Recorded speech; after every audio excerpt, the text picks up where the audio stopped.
2000 సంవత్సరాల క్రితం బెత్లెహేములోని నజరేతు అనే చిన్న గ్రామంలో మరియా అనే కన్యకు గాబ్రియేలు దేవదూత ప్రత్యక్షమవుతుంది.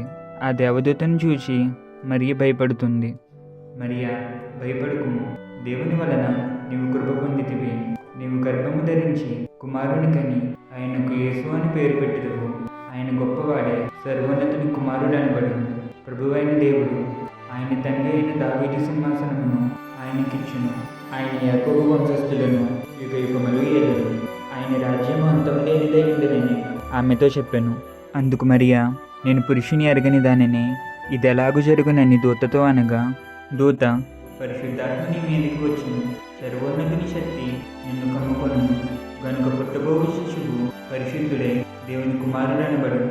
దేవుడు చెప్పిన ఏ మాట అయినను నిరర్ధారకము కానేరదని ఆమెతో చెప్పాను. మరియా యోసేపుకు ప్రదానం చేయబడింది. మరియ గర్భవతి అనే విషయం తెలుసుకున్న యోసేపు ఆమెను అవమానపరచటం ఇష్టం లేక రహస్యంగా విడిచిపెట్టాలి అనుకున్నాడు. యోసేపు నిద్రపోతున్న సమయంలో దేవదూత ప్రత్యక్షమై, నీ భార్య అయిన మరియను చేర్చుకునేందుకు భయపడకు, ఆమె గర్భము ధరించినది పరిశుద్ధాత్మ వలన కలిగినది. యోసేపు నిద్ర నుంచి మేల్కొని అతనికి దేవదూత చెప్పినట్లు తన భార్య అయిన మరియకు తోడుగా ఉన్నాడు. ఆ రోజుల్లో కైసర్ అగస్తు ప్రజాసంఖ్య రాయించాలి అని అందరినీ తమ సొంత పట్టణాలకు వెళ్ళమని ఆజ్ఞ ఇచ్చాడు. యోసేపు సొంత పట్టణమైన బెత్లెహేము అనే దావీదు ఊరుకు ప్రయాణమయ్యారు. వారు బెత్లెహేము చేరుకునేసరికి ఆ ప్రదేశమంతా జనంతో కిక్కిరిసిపోయి ఉంది. వారికి ఏ సత్రంలోనూ చోటు దొరకలేదు. మరియ ప్రసవ దినాలు నిండెను గనుక ఒక కుమారుని కని పొత్తిగుడ్డలతో చుట్టి పశువుల తొట్టిలో పరుండబెట్టెను.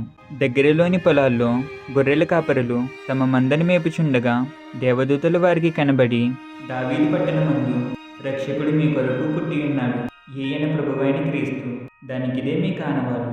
ఒక శిశువు పొత్తిగుడ్డలతో చుట్టబడి ఒక తొట్టిలో పండుకొని ఉండుట మీరు చూచెదరని వారితో చెప్పెను. గొర్రెల కాపరులు తమ మందని విడిచి బెత్లెహేముకు వెళ్ళి యోసేపును మరియను తొట్టిలో పండుకొని ఉన్న శిశువును చూశారు.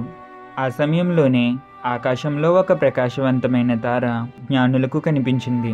ఆ తార కొత్త రాజు దగ్గరకు నడిపిస్తుంది అని జ్ఞానులు ఆ తారను వెంబడిస్తూ యేసుక్రీస్తు దగ్గరకు వచ్చి ఆయనను పూజించి బంగారం, సాంబ్రాణి, బోలం కానుకలుగా సమర్పించారు. యోసేపు కళ్ళలో దేవదూత ప్రత్యక్షమై, హేరోదు రాజు ఆ శిశువుని చంపాలనుకుంటున్నాడు, మీరు ఐగుప్తుకు వెళ్ళిపోండి అని చెప్పారు. హేరోదు మరణించే వరకు ఐగుప్తులో ఉన్నారు. హేరోదు మరణించిన తర్వాత గలీలియోలోని నజరేతు అనే ఊరికి వెళ్ళి అక్కడ కాపురమున్నారు. పస్కా పండుగప్పుడు ఆయన తల్లిదండ్రులు ప్రతి సంవత్సరం యెరూషలేము దేవాలయానికి వెళ్ళేవారు. యేసుక్రీస్తు 12వ సంవత్సరంలో పస్కా పండుగ ఆచరించడానికి యెరూషలేముకు వెళ్ళారు. ఆ పండుగ దినములైన తర్వాత తిరిగి నజరేతుకు ప్రయాణమయ్యారు. అయితే యేసుక్రీస్తు బెత్లెహేములోనే ఉండిపోయాడు. ఆయన తల్లిదండ్రులు ఆ సంగతి తెలియక వేరే గుంపులో ఉన్నాడనుకుని ఒకరోజు ప్రయాణం చేశారు. బంధువులలోనూ చుట్టుపక్కల వారి దగ్గర యేసుక్రీస్తుని వెతికారు కానీ ఆయన కనిపించలేదు. ఆయనను వెతుకుతూ యెరూషలేముకు తిరిగి వచ్చారు. 3 రోజులైన తర్వాత ఆయన దేవాలయంలో బోధకుల మధ్య కూర్చుని వారి మాటలు వింటూ వారిని ప్రశ్నిస్తూ ఉండటం చూశారు. ఆయన మాటలు విన్న వారందరూ ఆయన జ్ఞానానికి, ప్రత్యుత్తరాలకి ఆశ్చర్యపడ్డారు. ఆయన తల్లిదండ్రులు కూడా ఆయన మాటలు విని ఆశ్చర్యపడ్డారు. ఆ తర్వాత యేసుక్రీస్తు ఆయన తల్లిదండ్రులతో కలిసి నజరేతుకు వెళ్ళి అక్కడ నివసించెను. యేసు జ్ఞానమందును, వయసునందును, దేవుని దయయందును, మనుషుల దయయందును వర్ధిల్లుచుండెను. యేసుక్రీస్తు 30 సంవత్సరాల వయసులో తన పరిచర్య ప్రారంభించాడు. 12 మంది శిష్యులను ఏర్పరచుకున్నాడు. వారిలో కొంతమంది పన్నులు వసూలు చేసేవారు, మరికొంతమంది చేపలు పట్టేవారు ఉన్నారు. ప్రేమ, క్షమాపణ, విశ్వాసం అనే విషయాల గురించి ఎక్కువగా బోధిస్తూ ఉండేవారు. యేసుక్రీస్తు ఎన్నో అద్భుతాలు చేశారు. నీటిని ద్రాక్షారసంగా మార్చారు.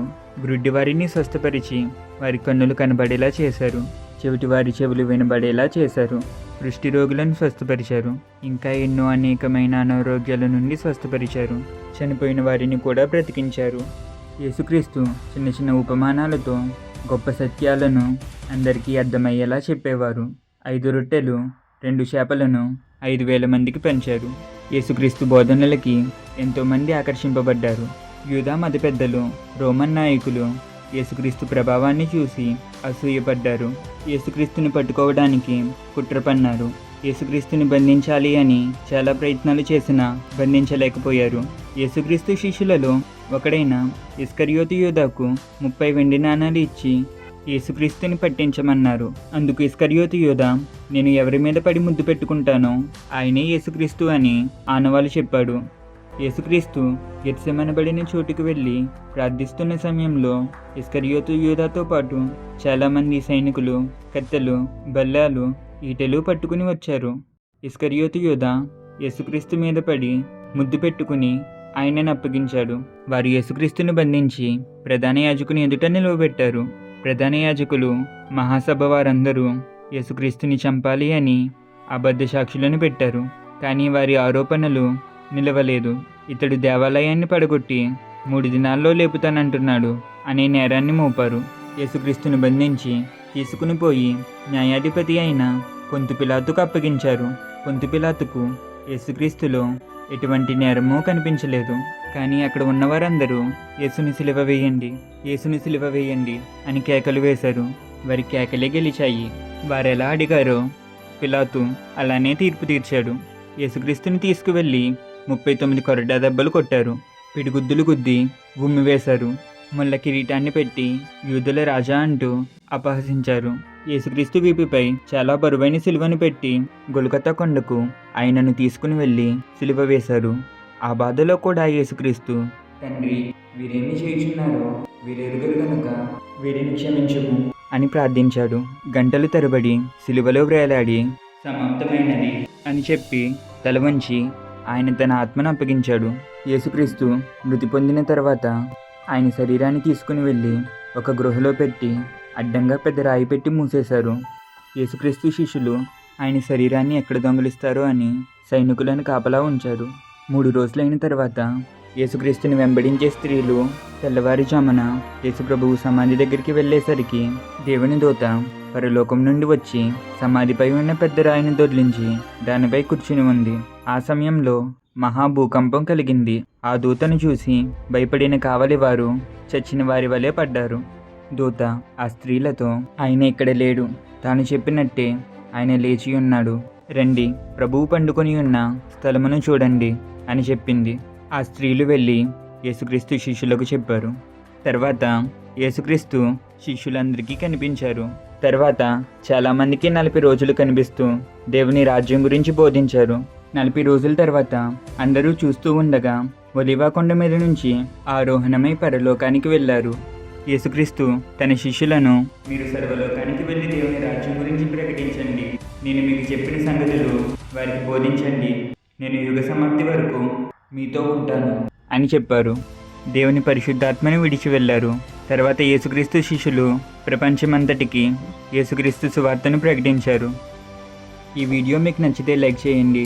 ఇలాంటి మరిన్ని వీడియోస్ కోసం ఈ ఛానల్ని సబ్స్క్రైబ్ చేయండి.